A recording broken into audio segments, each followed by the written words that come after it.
Il n'est plus nécessaire désormais de sortir de chez soi. Ce n'est plus la peine de vous rendre au spectacle. C'est le spectacle qui se rend à domicile.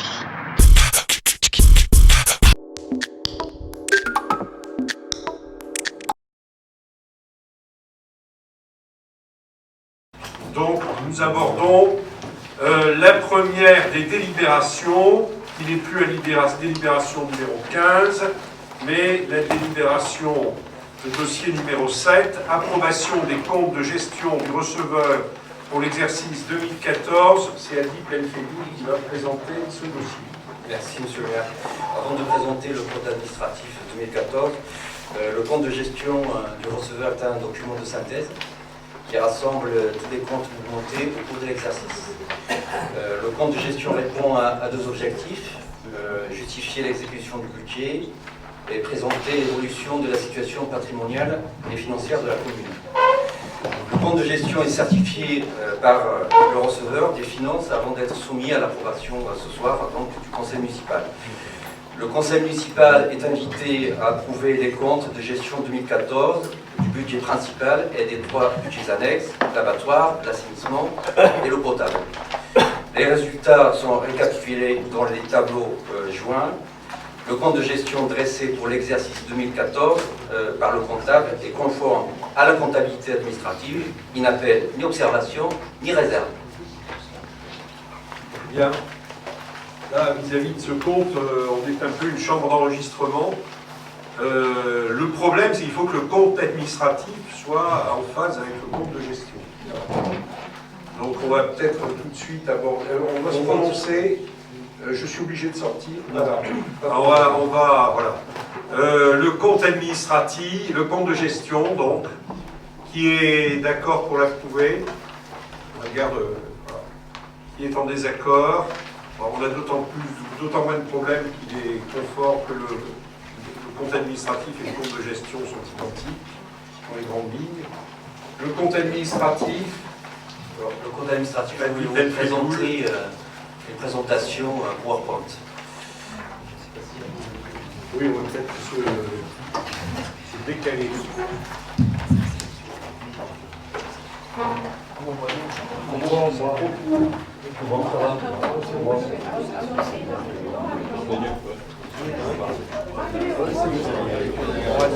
On te laisse parler.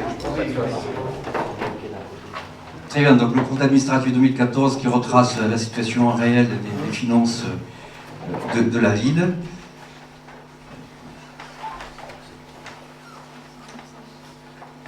Voilà, donc du budget principal et des trois budgets annexes, l'abattoir, l'eau potable et l'assainissement.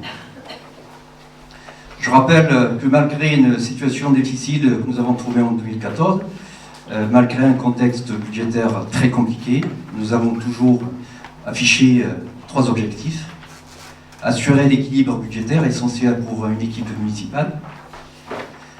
Désendetter la ville parce que le poids de la dette était très important pour la ville de Bergerac. Je rappelle qu'il y avait un pic en 2012 de plus de 38 millions d'euros, ce qui est énorme et qui dépasse largement la capacité financière de la ville de Bergerac. Et donc l'idée c'est de commencer, et ce que nous avons fait dès 2014, à désendetter la ville de Bergerac. Parce que nous n'avons plus cette capacité d'endettement et qui nous permet d'avoir aussi une capacité d'investissement. Le troisième objectif bien sûr, c'est la stabilité fiscale. Nous avons toujours affiché cet objectif qui était aussi un engagement pris lors de la campagne électorale. Alors, le compte administratif qui, je disais tout à l'heure, retrace la situation réelle, se compose de deux sections. La section fonctionnement, qui enregistre les opérations liées au fonctionnement des services, et la section investissement, qui enregistre les opérations qui permettent d'augmenter ou de réduire la valeur patrimoniale de la collectivité. Dans chaque section, il y a des dépenses et des recettes. Lorsque, à chaque fois que nous voulons faire une analyse financière, on fait les recettes réelles de fonctionnement moins les charges réelles de fonctionnement, Ça nous permet d'obtenir ce qu'on appelle l'épargne de gestion. À partir de cette épargne de gestion, on enlève les intérêts de la dette et on obtient l'épargne brute, qui est l'indicateur le plus important, ou encore appelé la capacité d'autofinancement brut. C'est important parce que avec un jeu de transfert entre sections, l'épargne brute vient là au niveau des recettes d'investissement, ce qui nous permet de faire face au remboursement de capital de la dette et, lorsque l'épargne brute est importante, d'assurer une partie des, financer les investissements. La difficulté donc que nous avons eue, c'est au niveau des recettes de fonctionnement. Vous voyez qu'à partir de 2007, ces recettes de fonctionnement étaient quasiment stables, mais à partir de 2012, nous avons perdu, lors de la création de la communauté d'agglomération et lors du transfert des compétences, pratiquement 4 millions d'euros entre 2012 et 2014. Alors cette baisse est liée aussi à la baisse de la dotation générale de fonctionnement, parce que en 2014, nous avons perdu à peu près 300 000 euros. Mais cela n'explique pas la situation difficile que nous avons trouvée. Mais ce qui explique cette situation, c'est surtout l'évolution des dotations de l'intercommunalité. Parce que vous voyez qu'à partir de 2012, on était en attribution de compensation à peu près à 5 154 000, et nous avons perdu entre 2012 et 2013 pratiquement 2 400 000, et entre 2013 et 2014 encore 2 400 000. Alors pour assurer l'équilibre budgétaire, pour assurer la solvabilité financière, il fallait absolument compenser cette perte de recettes, soit par des recettes supplémentaires récurrentes par le biais de la fiscalité, soit en maîtrisant les dépenses de fonctionnement et en baissant les charges de gestion. Alors ce qui s'est passé, et c'est là qui explique le déséquilibre, la difficulté que nous avons eue à partir de 2013 même, au moment où on perd en recettes 2 millions d'euros, les charges de personnel restent quasi stables. Et les charges courantes restent aussi quasi stables. C'est-à-dire qu'en même temps, on perd 2 400 000, mais on ne fait des économies que de 600 000 euros. Et on ne peut pas, pour assurer l'équilibre d'un budget, et perdre en recettes 2 400 000 euros et ne faire qu'une économie de 600 000 euros. Ce qui explique cette difficulté que nous avons eue. Alors lorsqu'nous sommes arrivés en 2014, nous aussi, on était en choc, comme vous, Madame Delpont. Voilà, mais c'est plus grave hein, pour le budget que pour le camping. Mais bon, donc ce que nous avons essayé rapidement, c'est maîtriser fortement les dépenses de personnel. Et vous voyez qu'on passe en 2014 de 19 millions à 18 millions, donc à peu près on gagne là 700 000 euros. Et surtout, donc, les charges courantes, on fait une économie de 1 million d'euros. Alors entre 2014, moins 2400, mais moins 600 000 euros en baisse de dépenses, et en 2014, moins 2400, mais on a fait quand même l'effort de faire des économies d'1 million 700 000 euros. Donc je disais tout à l'heure... Oui, je voudrais ajouter une précision, c'est qu'en 2013, il y a eu d'importants transferts de compétences qui auraient dû être compensés par une baisse des dépenses de personnel, tandis qu'en 2014, il n'y en a pas eu, c'est ça aussi une différence. D'accord. Donc là, ce que je disais tout à l'heure, on baisse les recettes à partir de 2012, mais on ne baisse pas assez de dépenses. Donc ça crée un déséquilibre au niveau de l'épargne brute. Et sachant que la règle d'or pour construire un budget préventif, c'est que le besoin ou le remboursement du capital de la dette va être couvert absolument par des ressources propres. Et c'est ça la difficulté que nous avons eue. Donc, il y avait un choix à faire, un choix politique. C'est-à-dire que d'autres communes ont fait le choix d'augmenter les impôts. pour justement améliorer ces recettes. Nous l'avons toujours dit et nous l'avons affiché, c'est que notre choix politique est de ne pas toucher à la fiscalité. Il y a une telle pression fiscale à Bergerac qu'on ne peut pas faire supporter encore aux contribuables une augmentation d'impôts. Alors, si vous voulez que je vous donne des exemples des villes où les impôts locaux augmentent, quelle que soit la couleur politique, hein, il y a donc, ça va de plus 3% pour Strasbourg, mais ça peut aller jusqu'à plus 15% pour Toulouse. Bordeaux augmente, Lille augmente, Lyon, Marseille, Strasbourg et tout. Voilà, donc pour le compte administratif 2014, les dépenses réelles pour cette année, on était à 31 585 945 000 euros. Et pour les recettes, on est à 33 411 115 000 euros. Donc pour ce compte, malgré une situation difficile, malgré ces baisses de recettes de l'État, malgré les baisses des dotations de l'intercommunalité, nous arrivons à dégager un résultat excédentaire de 973 306 euros. Pour la section d'investissement, le total des dépenses est de 7 191 245 000 euros et le total des recettes, 8 945 364, soit aussi un résultat d'exercice excédentaire de 1 754 117. Les recettes, pour l'investissement, les recettes réelles réalisées de 7 648 770 euros, dont 1 23 479 et 1 500 000 d'emprunts, sachant que nous avons remboursé en 2014 à peu près de 3 millions d'euros, ce qui nous permet de désendetter la ville à hauteur de 1 500 000. Et je reviendrai tout à l'heure sur l'endettement de la ville. Pour ce qui est des dépenses réelles, des dépenses d'équipement réalisées, 6 746 516, soit un taux de réalisation de 75,93%.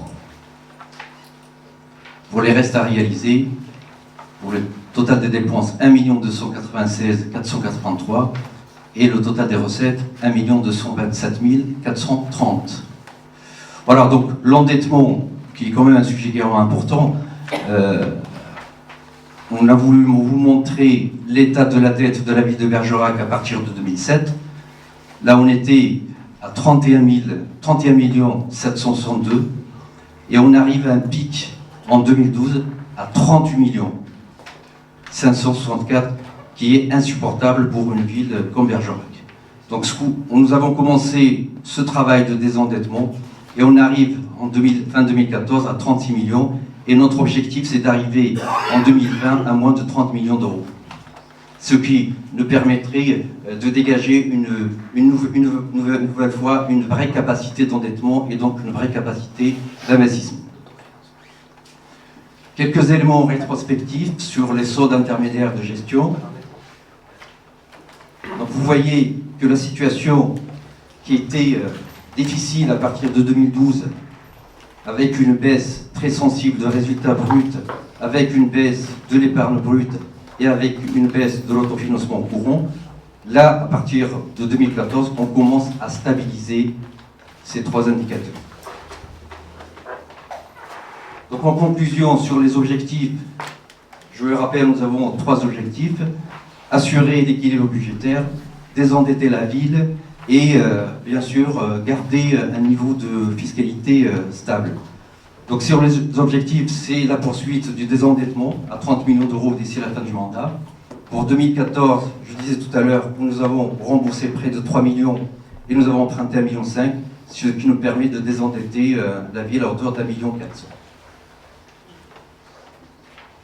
Donc toujours, nous n'avons pas choisi l'option d'augmenter les impôts, mais nous serons obligés à continuer la maîtrise des dépenses, à continuer à stabiliser les charges de personnel, à continuer à baisser les charges de gestion courante et surtout continuer à travailler comme ce que nous avons fait en 2014 sans augmenter les impôts. Et donc, pour arriver à maintenir une solvabilité fiscale, nous serons bien entendu obligés de poursuivre cet effort demandé au Bergeracois. Donc, le redressement de la capacité d'autofinancement est aussi un objectif principal de notre action et de notre politique. Avec aussi un ajustement du volume d'investissement en fonction et en adéquation avec la capacité d'autofinancement dégagée par la commune. Voilà ce que je voulais vous dire concernant le budget principal. Je dis deux mots rapidement sur les budgets annexes, avec un résultat de fonctionnement, ça c'est pour l'assainissement, de 532 177 €, un résultat d'investissement de moins 182 905. Les restes à réaliser en dépenses 1 254 044 et les restes à réaliser en recettes 191 471. Pour l'eau potable, le résultat de fonctionnement est de 142 997, le résultat d'investissement 120 179 et les restes à réaliser en dépenses 531 400 et en recettes 88 566. Pour l'abattoir, le résultat de fonctionnement 158 239 et le résultat d'investissement 39 139 €. Les restes à réaliser en dépenses 102 334. Voilà. Donc nous allons répondre à vos questions et nous allons après demander à Monsieur le maire de quitter la salle pour qu'on puisse voter. Bien. Merci Adi Benfedoul pour cette présentation limpide et volontariste des comptes de la ville. Y a-t-il des questions, des observations? Pas de questions ni d'observations. Alors, effectivement, comme c'est un exercice qui a été partagé par deux municipalités successives, normalement, aurait dû sortir ce soir mon prédécesseur Dominique Rousseau et moi-même.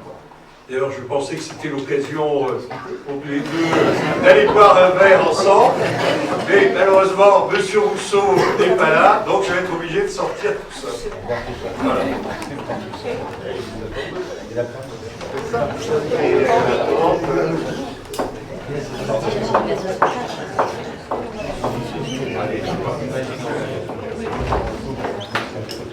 Bon, je ne vais pas profiter de l'occasion de remplacer le maire. Mais nous allons donc passer au vote pour le budget principal. Qui vote pour? Qui vote contre? Qui s'abstient? Adopté. Pourquoi?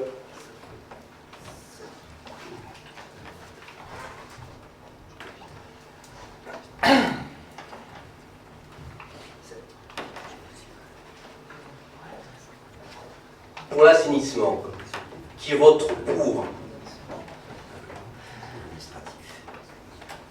Qui vote contre? Qui s'abstient? Adopté. Oui.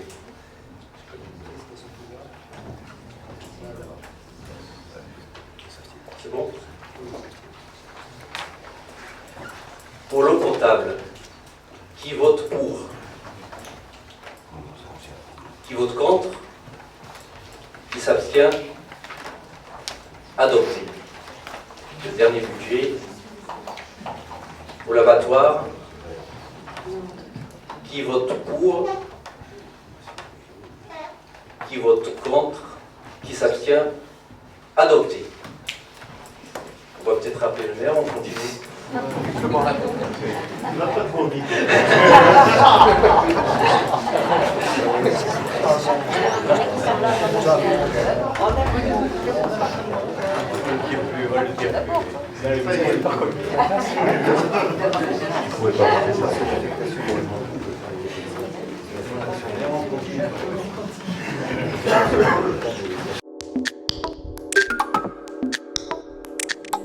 Il Il n'est plus nécessaire désormais de sortir de chez soi. Ce n'est plus la peine de vous rendre au spectacle. C'est le spectacle qui se rend à domicile.